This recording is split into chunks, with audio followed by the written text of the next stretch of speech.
وہ آئے تو میں موقع کی تلاش کرنے لگی، ان کو حقیقت بتا دوں، لیکن مجھے موقع نہیں مل رہا تھا کیونکہ میرے سسر ہر وقت ہمارے ساتھ رہتے تھے۔ رات کو جب میرے شوہر میرے کمرے میں آئے تو میں نے ان کو ڈھکے چھپے الفاظ میں بتانے کی کوشش کی، لیکن انہوں نے ڈانٹ دیا کہ تم غلط مت سوچو، وہ تمہیں اپنی بیٹی کی طرح پیار کرتے ہیں اور تم ان کے اوپر شک کر رہی ہو۔ میں نے ان کو یقین دلانے کی بھی بہت کوشش کی، لیکن وہ میری بات نہیں مان رہے تھے۔ بالآخر میں تنگ آ گئی اور تنگ آ کر میں نے ان کو وہ کپڑے لا کر دکھا دیے کہ یہ میری بات کا ثبوت ہے، لیکن ان کی آنکھوں پر تو باپ کی محبت کی پٹی بندھی تھی، اسی لیے وہ میری کوئی بھی بات ماننے کو تیار نہیں تھے۔ میں نے یقین دلانے کی بہت کوشش کی، لیکن انہوں نے کہا مجھے تو ایسا لگ رہا ہے کہ تم میرے باپ پر الزام لگا کر اپنا کوئی گناہ چھپانے جا رہی ہو۔ میرا باپ رات کو سو جاتا ہے، اسے کیا معلوم کیا ہوتا ہے اور کیا نہیں، اور تم نہ جانے کس کو بلا لیتی ہو۔ ایسی بات سن کر تو میرے پاؤں کے نیچے سے زمین ہی نکل گئی۔ یہ میرے ساتھ کیا ہو رہا ہے؟ ہم دونوں کی بہت شدید لڑائی ہوئی اور اس کے بعد میں اپنی امی کے گھر چلی گئی۔ 10 سے 15 دن گزر گئے، انہوں نے پلٹ کر خبر بھی نہ لی۔ اب تو گھر میں سب نے مجھ پر سوال شروع کر دیا کہ پہلے تو تم کبھی اتنے دن نہیں رہ رہی تھی، کیا ناراض ہو کر آئی ہو؟ اب میں ان کو کیا بتاتی کہ میرے ساتھ کیا ہوا ہے؟ غلط بھی میرے ساتھ ہی ہوا اور میرے شوہر نے میرا یقین بھی نہیں کیا، لیکن میں ان سب کو پریشان نہیں کرنا چاہتی تھی، اسی لیے خاموش تھی۔ میں دیکھنا چاہتی تھی کہ اب کون سا کھیل کھیلا جائے گا، کون سا کھیل میری زندگی میرے ساتھ کھیلے گی۔ اور کچھ دن گزرنے کے بعد میرے سسر مجھے لینے کے لیے آ گئے کہ بیٹا اتنے دن ہو گئے ہیں، ابھی تم گھر نہیں آئی، اسی لیے میں تمہیں لینے آیا ہوں۔ گھر خالی خالی لگ رہا ہے۔ ان کے اس محبت پر میرے گھر والے بہت خوش ہوئے، لیکن میں تو ان کے ساتھ نہیں جانا چاہتی تھی کیونکہ میں تو ناراض ان کے بیٹے سے ہو کر آئی تھی۔ میرے سسر کو بھی شاید معلوم تھا کہ ہماری لڑائی ہوئی ہے، اسی لیے انہوں نے مجھ سے کہا کہ بیٹا جو بھی مسئلہ ہے دونوں بیٹھ کر حل کر لینا، اتنا ناراض ہو کر بیٹھ جانا مسئلے کا حل نہیں۔ وہ سمجھاتے مجھے اپنے ساتھ لے گئے۔ میں مجبور تھی کہ والدین کو کچھ بھی نہیں بتا سکتی تھی، اسی لیے مجھے ان کے ساتھ جانا پڑا۔ گھر واپس آ گئی، لیکن میرے شوہر کا موڈ ٹھیک نہیں ہوا۔ انہوں نے مجھے جتا دیا کہ جس سسر پر تم الزام لگا رہی تھی وہی تمہیں گھر واپس لائی ہیں، ورنہ میں تو تمہیں کبھی گھر واپس نہیں لے کر آنا چاہتا تھا۔ میری کوئی غلطی نہ ہوتے ہوئے بھی صرف گھر کو بچانے کے لیے ان سے معافی مانگی اور بہت مشکل سے سب کچھ ٹھیک ہوا۔ اب میں خاموش رہنے لگی اور اپنے شوہر سے کوئی بھی بات نہیں کرتی تھی، لیکن میرے سسر کی تو وہی روٹین تھی۔ وہ شوق سے کھانا پکاتے اور اکثر اس کا کھانا کھانے کے بعد مجھے نیند آ جاتی۔ یہ جو کچھ بھی تھا مجھے سمجھ نہیں آتی تھی کہ میں کیا کروں۔ میں جتنی بھی کوشش کر لیتی مجھے نیند آ ہی جاتی تھی۔ میں کسی سے بات نہیں کر سکتی تھی، مجھے کچھ سمجھ نہیں آتی تھی۔ زندگی تو عجیب تر ہوتی چلی جا رہی تھی اور جیسا میں نے کبھی سوچا بھی نہیں تھا میری زندگی ویسی ہی ہو گئی تھی۔ مجھے اپنے آپ سے اب گھن آنے لگی تھی کہ میں کیا تھی اور کیا بن بیٹھی۔ زندگی ویسے ہی گزر رہی تھی۔ میرے سسر کو بھی میری عادت کا اندازہ ہو گیا تھا، اسی لیے اب وہ مجھ سے زیادہ بات نہیں کرتے تھے، لیکن کھانا بنانے کا سلسلہ اسی طرح جاری تھا۔ حق اور سچ تو یہ تھا کہ میرے سسر کے ہاتھ میں بہت ذائقہ تھا۔ جو بھی ایک دفعہ سسر کے ہاتھ کا کھانا کھا لیتا وہ ان کا گریدہ ہو جاتا، لیکن مجھے تو اب ان کے کھانے سے گھن آتی تھی۔ زندہ رہنے کے لیے کھانا کھانا پڑتا ہے۔ 3 بندوں کے گھر میں اب اپنے لیے الگ بھی کھانا نہیں بنا سکتی تھی، لیکن کہتے ہیں نا، جب انسان بالکل بے بس ہو جاتا ہے تو اللہ پاک وہاں سے رستہ دکھاتا ہے جہاں سے انسان سوچ بھی نہیں سکتا۔ میرے ساتھ بھی کچھ ایسا ہی ہوا۔ ایک بہت پرانی دوست جو کہ میرے ساتھ کالج میں پڑھتی تھی اور دوسرے شہر چلی گئی، اپنے شوہر کے ٹرانسفر کی وجہ سے شہر میں واپس آ گئی، اور ایک دن بازار میں خریداری کے دوران اچانک اس سے ملاقات ہو گئی۔ اتنے عرصے بعد دوست کو دیکھ کر فطری بات ہے کہ ہم نے ایک دوسرے سے ملنے کا پروگرام بنا لیا اور ہمارا ایک دوسرے کے گھر آنا جانا بھی شروع ہو گیا۔ وہ 2 دفعہ ہمارے گھر آئی تو اس نے میرا اور میرے سسر کا رویہ نوٹ کیا تو مجھ سے سوال کیا کہ ایسا کیوں ہے۔ میں نے اس کو ساری باتیں بتا دیں کہ میرے ساتھ یہ سب ہوا ہے۔ پہلے تو وہ بہت حیران ہوئی اور اس نے وعدہ کیا کہ وہ اس سارے سلسلے میں میری مکمل مدد کرے گی۔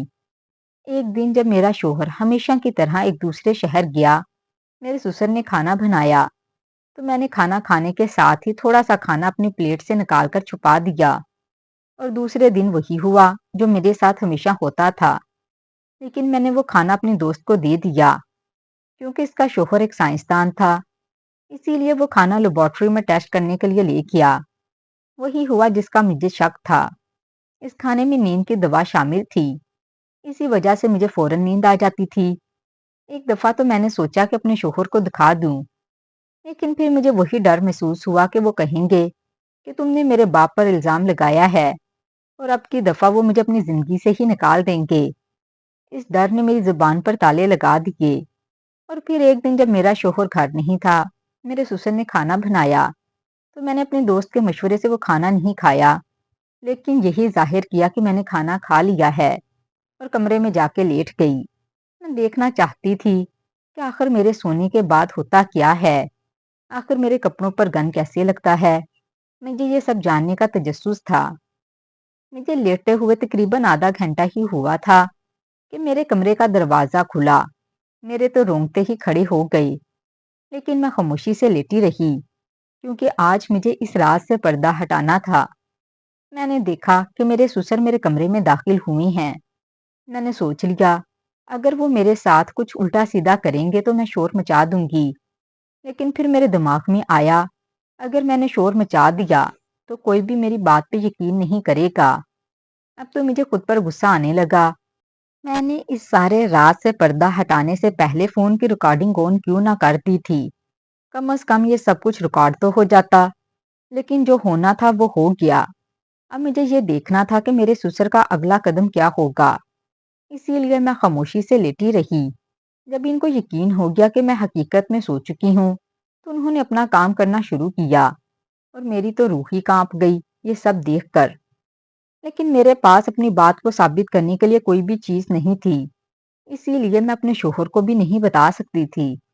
میں نے دوسرے دن دوست کو فون کیا اور سارا کچھ اس کو بتا دیا۔ وہ خود بھی سب سن کر حیران پریشان رہ گئی۔ اس نے مجھ سے کہا کہ تمہیں یہ سب کچھ اپنے شوہر کو بتانا ہی ہوگا، لیکن میرا ڈر مجھ پر غالب آ چکا تھا۔ میں شوہر کو کچھ بھی نہیں بتا سکتی تھی۔ میں ایک بند گلی میں آ گئی تھی۔ اب مجھے سمجھ نہیں آتی تھی کہ میں کیا کروں۔ میری دوست نے میری مدد کرنے کی ٹھانی اور اس نے کہا وہ خود میرے شوہر سے بات کرے گی۔ ایک دن موقع دیکھ کر اس نے ہم دونوں کو کھانے پر بلا لیا۔ میرے شوہر سے بات شروع کی تو بات سن کر میرے شوہر ہتھے سے اکھڑ گئے۔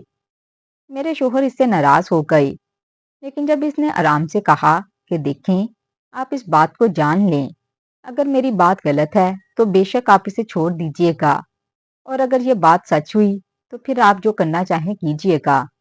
میں نے اپنی پوری زندگی داؤ پر لگا دی تھی، اور اتنی بڑی شرط کے بعد میرا شوہر بھی راضی ہو گیا۔ اب صرف یہ تھا کہ ہمیں کچھ ایسا کرنا تھا کہ میرے سسر کو معلوم بھی نہ ہو اور شوہر پر ان کی حقیقت بھی کھل جائے۔ میری دوست نے وہ رپورٹ بھی میرے شوہر کے سامنے رکھی جو کہ میں نے کھانے کی بنوائی تھی۔ شاید اس رپورٹ کی وجہ سے ہی انہیں مجھ پر یقین آیا تھا۔ تقریباً ایک ہفتے کے بعد انہوں نے اپنے باپ سے کہا انہیں دوبارہ دوسرے شہر کام کے سلسلے میں جانا ہے۔ میرے سسر سن کر بہت خوش ہو گئے اور انہوں نے کہا تم ضرور جاؤ۔ میرے شوہر گھر سے تیار ہو کر نکل گئے، لیکن اپنے ایک دوست کی طرف چلے گئے اور دوسرے شہر نہیں گئے۔ ہمیشہ کی طرح کھانا میرے سسر نے بنایا۔ کھانا بنانے میں مصروف تھے تو میرے شوہر خاموشی سے گھر میں داخل ہوئے اور کمرے میں چھپ گئے۔ سسر کو معلوم بھی نہیں تھا کہ ایسا بھی ہو سکتا ہے۔ میں نے خاموشی سے کھانا کھایا کیونکہ مجھے معلوم ہی تھا کہ ابھی کھانا کھانے کے بعد مجھے نیند آ جائے گی، لیکن میرا شوہر میرے کمرے میں ہے اسی لیے مجھے کوئی ڈر نہیں تھا۔ میں نے پیٹ بھر کے کھانا کھایا اور ہمیشہ کی طرح مجھے نیند آ گئی۔ میں کمرے میں گئی اور شوہر کو بتایا کہ مجھے نیند آ رہی ہے، میں کھانا کھا چکی ہوں اور اب جو بھی کرنا ہے آپ نے کرنا ہے۔ میں تو بستر پر لیٹتے ہی سو گئی۔ مجھے نہیں معلوم کہ رات کیا ہوا، لیکن جب میں اگلی صبح کو اٹھی تو میرے سسر اور شوہر دونوں گھر پر موجود نہیں تھے۔ مجھے معلوم نہیں تھا کہ وہ کہاں گئے ہیں۔ بہت دیر گزر گئی اور وہ دونوں میں سے کوئی بھی واپس نہیں آیا۔ اب تو مجھے فکر شروع ہو گئی۔ میں نے دونوں کے نمبروں پر فون کیا۔ ان دونوں کے نمبر بند جا رہے تھے۔ میرے لیے یہ صورتحال بہت خطرناک بھی ہو سکتی تھی، لیکن مجھے معلوم نہیں تھا کہ وہ دونوں کہاں ہیں۔ کچھ سمجھ نہیں آیا تو میں نے فوراً اپنے دوست کو فون کیا اور اسے ساری صورتحال بتائی۔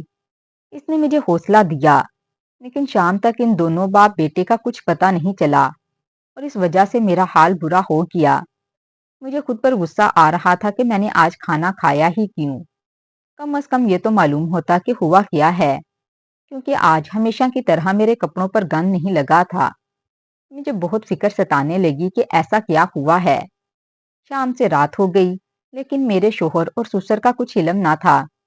میری دوست بار بار کہتی کہ تمہیں پولیس میں رپورٹ کروانی چاہیے، لیکن میں پریشان تھی کہ پولیس کو کیا بتاؤں گی کہ وہ دونوں گھر سے کیوں اور کیسے غائب ہو گئے۔ اسی لیے مجھے انتظار کرنا تھا۔ لیکن اس بات کو 2 دن گزر گئے۔ میرے شوہر اور سسر کا کوئی اتا پتہ نہیں تھا۔ مجبوراً مجھے اپنے بھائی کو فون کر کے ساری صورتحال بتانا پڑی۔ میرے بھائی فوراً آ گئے اور جب انہیں ساری بات معلوم ہوئی تو انہوں نے مجھے شدید ڈانٹا کہ تمہیں یہ بات پہلے بتانا چاہیے تھی۔ ان کا کوئی دوست پولیس میں تھا۔ انہوں نے اس کو اعتماد میں لے کر اس کو ساری بات بتا دی۔ پولیس کے اپنے ذرائع ہوتے ہیں اور نہ جانے پولیس نے فون ٹریس کیا یا کوئی اور سراغ ڈھونڈا۔ لیکن رات کو میرے شوہر اور سسر دونوں آ گئے۔ میرے شوہر بے ہوش تھے اور سسر عجیب و غریب باتیں کر رہے تھے، جیسے ان کا دماغ ان کے کنٹرول میں نہ ہو۔ میں تو یہ صورتحال دیکھ کر بہت پریشان ہو گئی۔ بھائی نے مجھے دلاسا دیا، ان کو ابھی ڈاکٹر کے پاس لے کر جاتے ہیں تو ساری صورتحال معلوم ہو جائے گی۔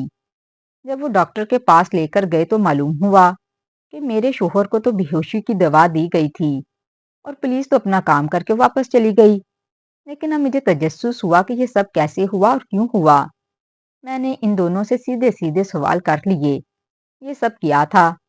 تو میرے شوہر نے بتایا جیسا تم نے بتایا تھا ویسے ہی تمہارے سونے کے بعد کچھ دیر کے بعد کمرے میں داخل ہوئے ابو۔ ان کا عجیب سا حلیہ دیکھ کر مجھے خوف محسوس ہونے لگا اور جیسے ہی وہ تمہارے بستر کے قریب گئے مجھ سے برداشت نہیں ہوا۔ میں نے ان کو آواز دے دی۔ وہ میری بات سن کر پریشان ہو گئے اور اس سے پہلے کہ میں ان سے کچھ پوچھتا مجھے ایسا محسوس ہوا جیسے کمرے میں کوئی اور بھی ہو، اور اس سے پہلے کہ میں مڑ کر دیکھتا مجھے اپنی گردن پر سوئی چبھتی ہوئی محسوس ہوئی، اور اس کے بعد تو مجھے کچھ ہوش نہیں تھا۔ پھر سسر سے پوچھا کہ آپ ہی بتائیں یہ سب کیا سلسلہ ہے، کیونکہ اب کہانی آپ کے ہاتھ میں ہے۔ انہوں نے مجھے بتایا بیٹا مجھے خود معلوم نہیں کہ میرے ساتھ ہو کیا رہا ہے، صرف ایسا ہوا کہ تمہاری اور میرے بیٹے کی کوئی اولاد نہیں تھی اور شادی کو 2 سال ہونے والے ہیں، ابھی تک تمہاری کوئی اولاد نہیں۔ پر میں کوئی عورت تو ہوں نہیں جو اس موضوع پر تم سے بات کرے۔